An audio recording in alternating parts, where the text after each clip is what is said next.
रेनू की उम्र शादी की हो रही थी, लेकिन उसे कोई लड़के वाले पसंद नहीं कर रहे थे, जिससे उसकी माँ काफ़ी परेशान सी रहती है। फिर एक दिन, अरे आशु की माँ, तू आशु की शादी क्यों नहीं करती? एक से बढ़कर एक लड़की है उसके लिए तो। कैसी बात कर रही हो? रेनू घर में अभी जवान बैठी है, मैं लड़के की शादी कर दूं? अरे कुछ तो सोचो। अरे कितनी बार बोला था कि रेनू को नौकरी चाकरी करने लायक बनाओ। आजकल के लड़के ना सिर्फ पैसा कमाने वाली बहू चाहते हैं। कौन घरेलू काम करने वाली इस रेनू से शादी करेगा? अब देखो, मैं जो आशु के लिए लड़की का रिश्ता लाई हूँ ना, 50,000 कमाती है महीना। इन पैसों से तो आशु को काफ़ी मदद मिल जाएगी, लेकिन तभी आशु आ जाता है। हाँ हाँ चाची, बात चलाओ ना। वैसे भी अब मैं अपना बिजनेस सेट करना चाहता हूँ। लड़की कमाऊ मिलेगी तो मैं नौकरी चाकरी से रिलैक्स हो जाऊँगा। देखा, यही सब चाहते हैं आशु की माँ। ऐसी लड़की जैसी तुम अपने घर के लिए चाहती हो तो दूसरे भी तो वैसे ही चाहते होंगे ना, क्यों? रेनू को पढ़ा लिखा तो दिया, लेकिन नौकरी के लिए बाहर नहीं निकाला। अब क्या बोलूँ, मेरी तबीयत ठीक नहीं रहती थी। बाप सर पर है नहीं, ऐसे में घर कौन देखता। आशु ने तो कमाई पर ध्यान दे दिया तो इसने घर संभाला। उतने में रेनू आ जाती है, हाथ में चाय और पकौड़े लेकर। चाची, चाय। भैया के लिए कौन सी लड़की दिखी है, मुझे भी दिखा दो। प्यारी सी रेनू की आवाज़ भी मधुर सुरीली। किसी से लड़ना झगड़ना तो उसे आता ही नहीं था। हाँ हाँ, क्यों नहीं, ये देखो। चाची सिमरन की फ़ोटो निकाल कर दिखाती है। सिमरन दिखने में ठीक थी, लेकिन आशु को तो सिर्फ 50,000 की कमाई दिख रही थी। देख आशु, सिमरन नाम है लड़की का, कैसी लगी? बहुत अच्छी चाची, बहुत अच्छी है। तू तो बस शादी करा दे मेरी। अरे कैसी बात कर रहा है आशु? रेनू अभी कमारी बैठी है, कुछ तो शर्म कर ले तू। अरे वो काहे शर्म करे हैं? वो काहे शर्म करे? उसकी तो उम्र है शादी की, साथ कमाओ बीवी मिल रही है, उसको करनी है तो करने दो। ये भी निकल गई तो बैठी रहना, जैसे लड़की लेकर बैठी हो और लड़का भी। नहीं नहीं नहीं नहीं चाची जी, आप भैया की शादी करवाइए, मैं माँ को समझाती हूँ। और कुछ दिनों बाद आशु की शादी सिमरन से हो जाती है। शादी के बाद आप लोग सोचते होंगे कि मैं किचन में खटूंगी, तो बिल्कुल नहीं। मैंने किचन में काम करने के लिए शादी नहीं की है, समझे? अरे तो शादी ही क्यों की ना करती? शादी के बाद घर गृहस्थी तो देखनी होती है ना। आय हाय, जो इतना शौक था घर गृहस्थी वाली बहू का, तो कमाने वाली क्यों देखी? और ये ननद रानी, इनको आता क्या है? सारे दिन घर में ही तो रहती है, क्यों नहीं ये खाना बना लेती? और हाँ, मैं पैसे कमाऊंगी तो खाना नहीं बनाऊंगी। अरे तो जो पैसे कमाना उसी से खा कर आना, ठीक है? घर की हालत बिगड़ते देख रेनू आ जाती है। नहीं नहीं नहीं नहीं, आप लोग लड़िए मत, मैं हूँ ना। भाभी आप जाइए, मैं माँ को समझाती हूँ। हाँ समझा लो अच्छे से, नहीं तो मैं इनको लेकर अलग हो जाऊंगी। हाँ, बड़ी आई घर गृहस्थी समझाने वाली। सिमरन तो चली जाती है, लेकिन उसकी बातें सास को इतनी खटकती है कि वो शांत हो जाती है। ना वो किसी से बात करती है, ना ही कोई जवाब देती है, बस शांत हो जाती है। अरे कहाँ हो रेनू? अभी तक टिफिन नहीं हुआ क्या तैयार? और ये क्या रोज़ एक ही सब्जी के साथ रोटी थमा देती हो? रायता क्या तुम्हारा बाप रखेगा? रेनू सिमरन की आवाज़ से डर जाती है और जल्दी से उसे टिफ़िन देती है। सिमरन कार से ऑफिस चली जाती है। रेनू की नज़र माँ पर पड़ती है। क्या हो गया माँ, अचानक से इतनी शांत? माँ कुछ नहीं कहती, उनकी आंखों से आंसू आने लगते हैं। वो सामने देख रही होती है कि कैसे उसकी बेटी को उसी के घर में नौकरानी की तरह रखा जा रहा है। तभी चाची जी आती है। भाई वही चाची जिन्होंने सिमरन को घर की बहू बनाया था। क्या बात है, सिमरन के आ जाने से तो घर में रौनक ही रौनक हो गई है। रेनू बेटी चाय पिलाना। रेनू चली जाती है। चाची रेनू की माँ की ओर देखती है, वो शांत होती है। अरे क्या हो गया, सांप सूंघ गया क्या मेरे आने पर? मैंने क्या बुरा किया जो अपनी बेटी को घरेलू काम में रखा, बाहर कमाने नहीं भेजा? अरे वो बेटी है मेरी, लेकिन सिमरन ने तो उसे नौकरानी ही समझ लिया है। माँ बोली, और बोली भी ऐसा कि कई माँओं के लिए सवाल खड़े कर दिए कि क्या बेटी पढ़ी लिखी हो, घरेलू काम में अव्वल हो, तो क्या उसकी इज्जत ना की जाए, बस इसलिए क्योंकि वो कमाती नहीं है? उसी की तो बात करने आई हूँ। अब तेरी किस्मत खुलनी होगी तो खुलेगी। अमेरिका में रहने वाली इंडियन फैमिली है, भारत आ रहे हैं। अपने इकलौते बेटे के लिए मैंने रेनू की फ़ोटो भेजी थी तो पसंद कर ली है। देखने आएंगे अगले महीने। लेकिन तू ना ये बात किसी को ना बताना, समझी? लेकिन वो रेनू को क्यों ब्याहेंगे? वो तो घरेलू है। तो उन्हें कौन सी तेरी बेटी की कमाई खानी है? लड़का बहुत कमाता है विदेश में, उससे इंडियन लड़की चाहिए, वो भी घरेलू। ये शर्त है कि लड़की कमाऊ नहीं होनी चाहिए। माँ भगवान की ओर देखकर हाथ जोड़ती है। रेनू चाय लेकर आती है और चाची चली जाती है। लेकिन शाम को घर के बाहर से जोर जोर से कार के हॉर्न की आवाज़ आती है। देख रेनू, कौन बदतमीज है जो दरवाजे पर जोर जोर से हॉर्न बजा रहा है? देखती हूँ माँ, कैसे कैसे लोग हैं, शर्म ही नहीं है कि कैसे रहा जाता है समाज में। रेनू बाहर जाती है तो सामने सिमरन कार में बैठी हॉर्न बजा रही थी। भाभी क्या हो गया, सब ठीक तो है? ये 2 कौड़ी की मनहूस सी स्कूटी है ना, कहीं और लगा। पता नहीं है शाम को मेरे आने का वक्त होता है, कार खड़ी करनी होती है। आदत तो होगी नहीं कार की। सॉरी भाभी, अभी हटा देती हूँ। सिमरन अंदर आती है, सामने सास खड़ी होती है। ये तरीका नहीं होता है बहू, यह सब यहाँ नहीं चलेगा, चाहे किसी को बुरा लगे या अच्छा लगे। तभी अंशु भी आ जाता है। क्या अच्छा नहीं लगेगा माँ? सही तो बोल रही है सिमरन। ये कार कहाँ खड़ी करेगी वो बेचारी? मैं तो चलो बाइक से जाता हूँ, लेकिन उसकी तो कार है ना। पापा ने दिए मेरे। सिमरन कमरे में चली जाती है। उसके जाने के बाद ये क्या है अंशु, बहू को पैसे का कितना घमंड है। कमाई करती है तो कौन सा मेरे लिए कमा रही है? पर मेरे लिए तो कमा रही है ना माँ, बात तो एक ही है। ज़्यादा सोचा ना कर। रेनू, खाना लगा दे, मैं सिमरन को लेकर आता हूँ खाने के टेबल पर। माँ जी, वैसे तो मेरी बात बुरी ही लगती है आप लोगों को, लेकिन मुझे भी ना चिंता है आप लोगों की। वो क्या है ना, मेरे घर के पास चाची रहती है, उनका लड़का है, गांव में खेती है, बैल चलाता है। उसे कोई लड़की नहीं मिल रही है, थोड़ा काला है ना इसलिए। अब मैंने उसे रेनू की फ़ोटो दिखाई थी। वैसे तो रेनू भी कोई ख़ास नहीं है, लेकिन ले देकर शादी करने को राज़ी है उन लोग। लो जी, और क्या चाहिए? हाँ कर दो। कैसे हाँ कर दो? हम भी तो लड़का देखेंगे। लड़का देखने वाली औकात नहीं है आपकी। बेटी किसी काम की है नहीं और लड़का देखेंगी। शादी हो रही है, वही गनीमत समझिए। सिमरन चली जाती है। उसके जाने के बाद, बेटा ऐसा मत कर, तेरी इकलौती बहन है। चाची आई थी, एक रिश्ता बता रही थी, पहले उन लोगों को देख लेने दे, नहीं बनी बात तो फिर भले ही। ये बोलकर माँ सर नीचे कर लेती है। हाँ तो देख लो ना, मैं कौन सा आज शादी करवा रहा हूँ। बेटा भी चला जाता है। अगले महीने लड़के वाले रेनू को देखने आते हैं। लड़का दिखने में किसी हीरो से कम नहीं। रेनू भी साड़ी में बहुत प्यारी लग रही होती है। लड़के को लड़की, लड़की को लड़का पसंद आ जाता है और दोनों की शादी हो जाती है। शादी के कुछ साल बाद माँ, वो रेनू का फ़ोन आया था, तेरा पासपोर्ट बनवाने के लिए कह रही है, बुला रही है तुझे अपने पास अमेरिका। वाह माँ, तेरी तो किस्मत ही खुल गई। हम भी चले क्या अमेरिका? पागल हो गया, पैसे कहाँ हैं अमेरिका के? खाने में क्या है, चलो जल्दी से खाना लगाओ। रेनू को अच्छा घर मिलने से माँ खुश हो जाती है। लड़की कमाओ ना बनाओ तो भी चलेगा, लेकिन जिस घर में वो जाए उस घर को संभाल कर प्यार से चले तो ज़्यादा अच्छा। रमेश गुप्ता और सरिता गुप्ता के परिवार में उनका बड़ा बेटा शैलेश, उसकी पत्नी शालिनी और गुप्ता जी की बेटी स्वाति थे। सबसे अच्छी बात ये थी कि सरिता और उनकी बहू शालिनी की आपस में बहुत बनती थी।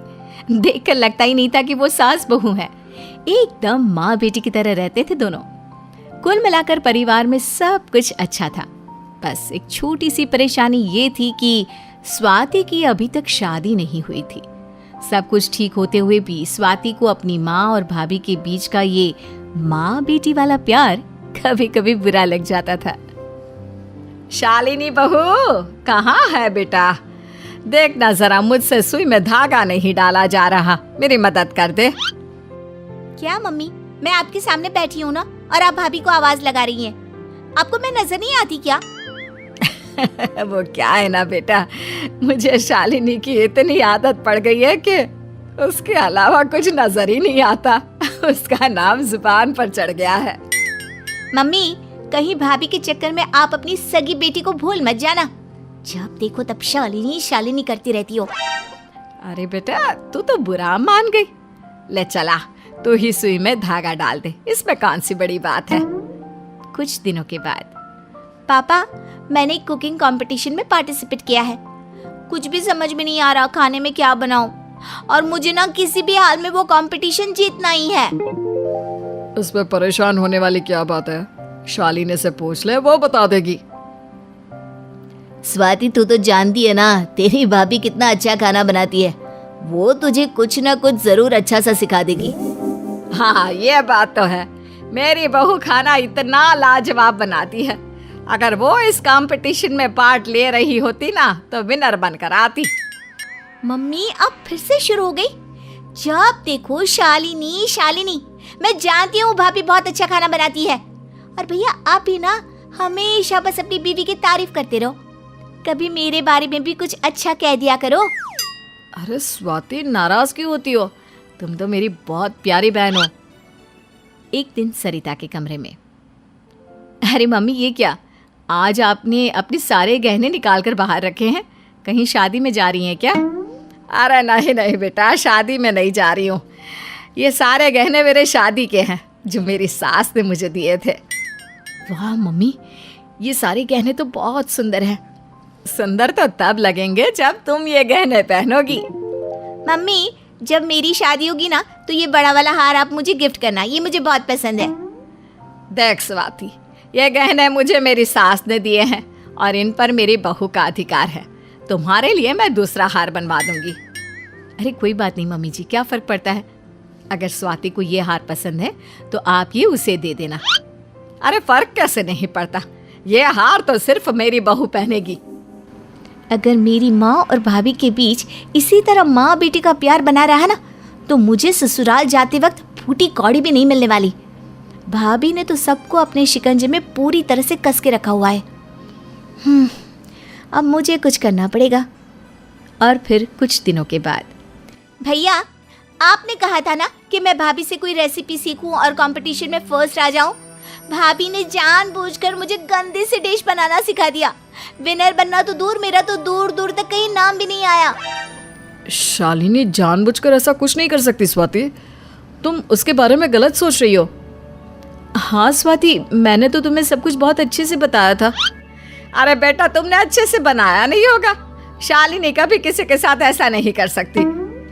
कुछ दिनों के बाद, शालिनी बेटा ये मेरी साड़ी है, जरा इस पर इस्त्री घुमा दो ना, और देखना ध्यान से करना, तुम्हें पता है ना ये मेरी फेवरेट साड़ी है।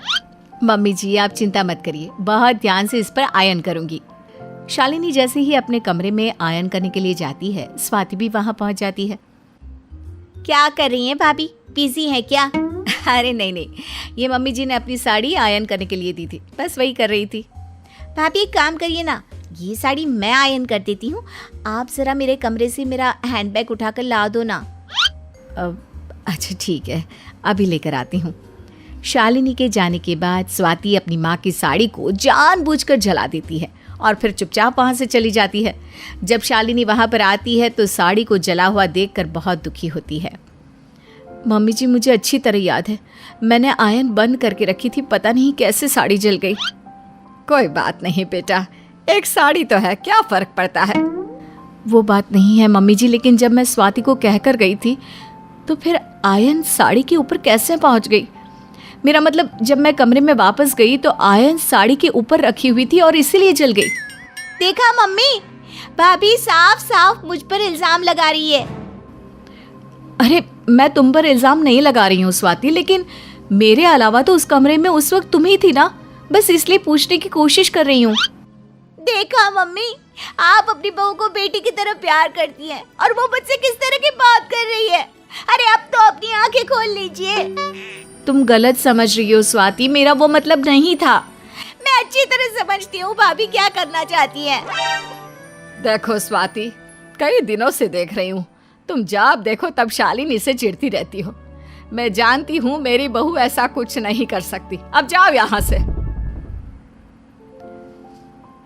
स्वाति पूरे 27 साल की हो गई है माँ, अब हमें उसकी शादी के बारे में सोचना चाहिए। बात तो तुम्हारी ठीक है बेटा, लेकिन वो इतनी नकचड़ी है ना, उसे कोई लड़का पसंद ही नहीं आता। लेकिन मम्मी जी, सही वक्त पर शादी करना भी तो बहुत ज़रूरी है ना। हाँ हाँ भाभी, आप तो यही चाहती होंगी ना कि मैं जल्दी से जल्दी इस घर से निकल जाऊं ताकि आप आराम से यहाँ रह सको। ये शालिनी से कैसे बात कर रही है स्वाति? अगर तुम्हारे ऐसे ही तेवर रहे तो तुम्हारी शादी कभी नहीं हो पाएगी, समझी? देखो स्वाति, तुम्हें अपने बिहेवियर को थोड़ा सा बदलना चाहिए, वरना तुम्हारी शादी में बहुत प्रॉब्लम आ सकती है। कुछ दिनों के बाद एक लड़का स्वाति को देखने के लिए घर आता है। बेटा, ये है हमारी बेटी स्वाति, तुम इससे मिलकर बातें कर लो, और अगर तुम्हें हमारी बेटी पसंद आ जाती है तो बस फिर चट मांगनी और पट ब्याह। स्वाति जी, वैसे आपकी हॉबीज क्या है? आपको क्या करना पसंद है? कुछ बताइए अपने बारे में। मुझे आराम करना पसंद है और मुझे ऐसा लड़का चाहिए जो किसी फिल्म के हीरो की तरह मुझे रख सके। मुझे एकदम फिल्मों वाली जिंदगी चाहिए। लेकिन स्वाति जी, नॉर्मल लाइफ में तो इंसान को कॉम्प्रोमाइज़ भी करने पड़ते हैं, फिल्मों में तो सब कुछ नकली होता है। अगर ऐसी बात है तो तुम यहाँ से जा सकते हो। मुझे तुम्हारे साथ शादी करने में कोई इंटरेस्ट नहीं है। स्वाति के इस व्यवहार की वजह से उसका रिश्ता नहीं हो पाता और उसके बाद कई महीने निकल जाते हैं, लेकिन कोई लड़का स्वाति से शादी करने के लिए हाँ नहीं कहता। स्वाति, क्या हुआ? कब से खाना खाने के लिए बुला रही हूँ, अब चलो भी। और ये क्या, तुम रो रही हो? देखिए ना भाभी, सब लड़कियों की शादी हो गई, बस मेरी ही नहीं हुई। मुझे लगता है मेरी शादी कभी होगी भी नहीं। अरे नहीं नहीं, ऐसा नहीं कहते स्वाति। देखो, इस दुनिया में कोई ना कोई तुम्हारे लिए भी जरूर बना होगा, और देखना, तुम्हारी शादी हम धूमधाम से करेंगे। लेकिन किसके साथ? मुझे कोई लड़का पसंद ही नहीं करता, जो भी मुझसे मिलता है दूर भाग जाता है।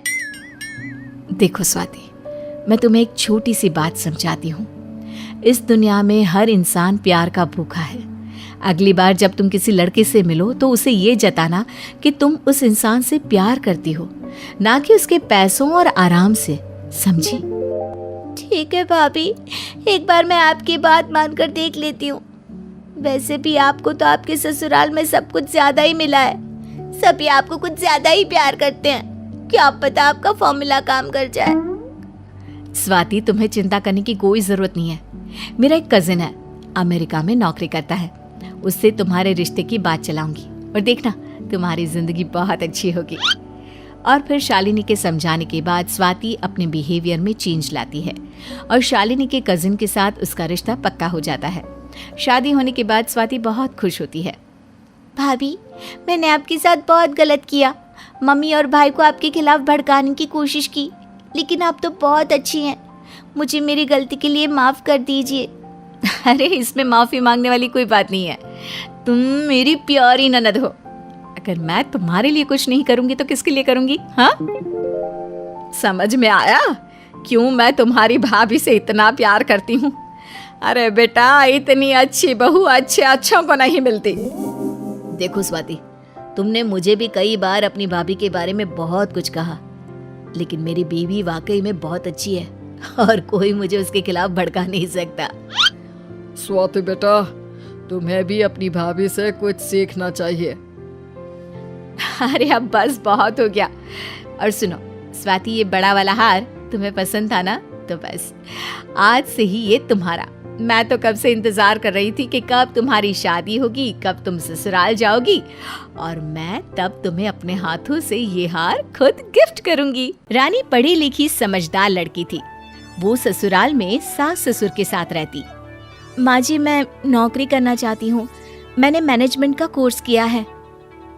तो तू अपने पति से क्यों नहीं बात करती इस बारे में? तभी रानी का देवर आ जाता है, जो कॉलेज में पढ़ाई कर रहा होता है।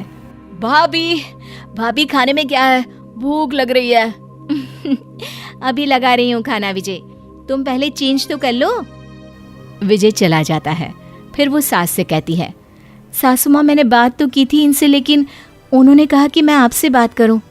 तभी देवर की आवाज आती है, भाभी खाना, भूख लगी है। देख बहू, तू नौकरी करेगी तो घर कौन देखेगा? अरे इतना बड़ा घर, ढेर सारे काम, हम दोनों बुजुर्ग हैं, अरे कौन संभालेगा सारा? नहीं नहीं, हमारे घर में बहू कैसे काम कर सकती है। रानी क्या करती, मन महसूस कर रह जाती है। वो काम करती, घर देखती, कभी बाजार जाती, और जब उसकी नज़र कामकाजी महिलाओं पर पड़ती तो सोचती, कितनी अच्छी जिंदगी है ना इन लोगों की। सुबह सुंदर से तैयार होकर ऑफिस, बाहर ही हा हा, सहेलियां, गप्पे। मेरी तरह थोड़ी ना जीवन को कचरा बना कर रखा है। रानी घर आती है तो ससुर देवर से बात कर रहे होते हैं। देख विजय, तेरे भाई ने पूरे घर की जिम्मेदारी उठा रखी है। घर के एक एक खर्चे के लिए वो कड़ी मेहनत करता है। तो पापा मैं भी भैया की मदद करूंगा ना, एक बार मेरी पढ़ाई तो खत्म हो जाए। नहीं नहीं, अब इतना वक्त नहीं है बेटा। हिसाब किताब लगाकर देख लिया, तुझे काम करना ही होगा। तभी रानी बोल पड़ती है, माँ क्यों आप विजय की पढ़ाई छुड़वा रही हैं? मैं हूं ना, जरूरत पड़ी तो मैं काम कर लेती हूँ। अरे नहीं नहीं भाभी, आप पर घर का सारा काम है, मैं बाहर का काम करूंगा, साथ में पढ़ाई भी मैनेज कर लूंगा। वैसे भी ये दिन नहीं आए कि आपको बाहर जाकर काम करना पड़े। रानी करती तो क्या करती, एक मौका आया वो भी चला गया। दिन बीते, महीने गुजरे, साल गया, फिर एक दिन, माँ पापा देखिए, मैं आप लोगों को किसी से मिलवाने लाया हूँ। अरे विजय, कौन है ये लड़की? भाभी, ये मेरे ऑफिस में काम करती है। हम दोनों एक दूसरे को प्यार करते हैं, शादी करना चाहते हैं। शाम को इनके माँ पापा भी आएंगे घर पर। शाम को लड़की के घर वाले आते हैं। लड़की की माँ कहती है, मैं देख रही हूँ लड़के की भाभी कुछ नहीं करती। क्यों बेटा, पढ़ी लिखी नहीं हो क्या? नहीं जी, भरपूर पड़ी है, लेकिन घर की जिम्मेदारी थी इस पर। ये घर आपको आज ऐसा दिख रहा है, पर जब ये आई थी तब तो विजय भी पढ़ रहा था और मेरे बड़े बेटे की कमाई भी कुछ खास नहीं थी, तो सारा घर का काम धाम इसी के हाथ में था। वो तो ठीक है, लेकिन मेरी बेटी नौकरी किसी हाल में नहीं छोड़ेगी बहन जी। मैं ये बता देती हूँ, घर पर रोटी बनाने के लिए लाखों की पढ़ाई नहीं करवाई है मैंने। हाँ हाँ, क्यों नहीं, दोनों बच्चे कमाएंगे तो जिंदगी अच्छी कटेगी। तभी रानी चिल्ला पड़ती है, बस माँ बस, मैंने भी कहा था कि मुझे नौकरी करनी है, लेकिन आप नहीं मानी। अब ये शादी इसी शर्त पर होगी कि छोटी बहू भी काम नहीं करेगी। अगर मेरी मांग ना मानी गई तो मैं चली मायके, शादी में भी नहीं रहूंगी। फिर बताते रहना समाज को कि क्यों नहीं आई बड़ी बहू। नहीं नहीं, मैं तो अपनी बेटी की शादी फिर नहीं करूंगी ऐसे घर में जहाँ उसे काम करने की आजादी भी ना हो। माँ, मैं विजय से ही शादी करूंगी, चाहे जो भी हो जाए। विजय भी भाभी से मन्नतें करता है, लेकिन रानी नहीं मानती। एक दिन, माँ स्नेहा मान गई है, वो शादी के बाद नौकरी नहीं करेगी। भाभी से बात कर लो ना। हाँ, फिर बात क्या करनी है, कर लो शादी, लेकिन हाँ बात पर अमल रहे। अगर बड़ी नहीं कमाएगी तो छोटी भी नहीं कमाएगी, ठीक है? और ऐसे विजय की शादी स्नेहा से हो जाती है। शादी के बाद स्नेहा सुबह सुबह तैयार होकर किचन में आती है। वो बिल्कुल ऐसे तैयार होती है जैसे ऑफिस जा रही हो। ये क्या स्नेहा, कहाँ जा रही हो? ओह हाँ, मैं तो बिल्कुल भूल गई कि मेरी शादी किसी शर्त में हुई थी। ठीक है भाभी, अभी कपड़े बदल कर आती हूँ। स्नेहा अंदर जाती है और सूट पहनकर बाहर आती है। अरे वाह स्नेहा, ये सूट तो बहुत अच्छा लग रहा है। हाँ माँ जी, ये मैंने रायपुर से लिया था। आपको पता है माँ जी, हम किसी और राज्य के कपड़े खरीदे तो वो यहाँ के लोगों के लिए बहुत अलग से लगते हैं, जैसे राजस्थानी बंदेज हो या बिहार का मधुबनी। हाँ स्नेहा, ये तो है। मैं भी सारा दिन काम खत्म होने के बाद घर में बैठकर यही सब देखा करती हूँ। तो भाभी क्यों ना आपका घर पर ही काम शुरू करवा दिया जाए। बरामदे वाले कमरे को शोरूम बना लेते हैं। सारे सोशल साइट्स पे डिजाइन और एड्रेस डाल देंगे। तुम क्या बोली जा रही हो, मेरी कुछ समझ में नहीं आ रहा। स्नेहा देश के अलग अलग कोने से महिलाओं के अलग अलग कपड़े होलसेल में मंगवाती है। सब पर रेट लिस्ट लगाती है। बाहर के कमरे को किसी दुकान की तरह सजाकर बाहर बोर्ड लगाती है। वाह, रानी बुटीक, कितना अच्छा बोर्ड बनवाया है स्नेहा। पर मैं ये काम कैसे? क्यों कैसे? क्या सुबह सचकर बाहर के कमरे में बैठ जाना, जो लोग आए उन्हें ये सामान बेचना ठीक नहीं है? नहीं नहीं माँ जी, बहुत ठीक है। मैं अपने बच्चों को भी देख लूंगी और मेरे हाथ में मेरी कमाई भी होगी। अब क्या था, रानी सुबह शाम देवरानी के साथ घर का काम करती और पूरी शिद्दत से लग जाती। एक रोज, अरे स्नेहा, इस बार तो मजा ही आ गया। मेरी कमाई 2 गुना बढ़ी है त्योहार के कारण। हाँ दीदी, मैं बहुत खुश हूँ आपके लिए। देखिए, मैंने आपका सारा काम ऑनलाइन भी कर दिया है। ये सारे वो नंबर्स है जहाँ से मैं आपके लिए सामान मंगवाती हूँ। थैंक्स स्नेहा, तेरे कारण आज मेरा बहुत पुराना सपना पूरा हुआ। कब से मैं चाहती थी कि मेरे हाथ में मेरे पैसे हो, मैं आत्मनिर्भर बनूं, मैं सज संवर कर जाऊं, शाम तक व्यस्त रहूं और लोग मुझे भी जाने। पास खड़ी सास सब सुन रही थी। खाने का वक्त हो गया है, कोई बहू फ्री है क्या? हाँ हाँ माँ जी, मैं खाना लगा रही हूँ ना, मुझे भी भूख लग रही है। वो क्या है ना, ऑफिस के वक्त में भी इस वक्त तक मैं खाना खा लेती थी। स्नेहा अंदर जाती है तो सास रानी से कहती है, चल, तेरी तो मनोकामना पूरी हुई। स्नेहा ने घर संभाल लिया और तूने अपना बिजनेस। मैं खुश नसीब हूँ कि मेरे पास त्याग देने वाली बहुएं हैं।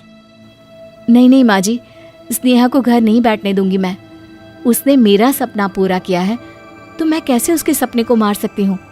कल से वो भी ऑफिस जाएगी और मैं घर के साथ बिजनेस भी देखूंगी। स्नेहा सब सुन लेती है। वो भाभी की तरफ देखकर कहती है, शुक्रिया भाभी, अब सुबह शाम का काम हम दोनों मिलकर साथ साथ करेंगे।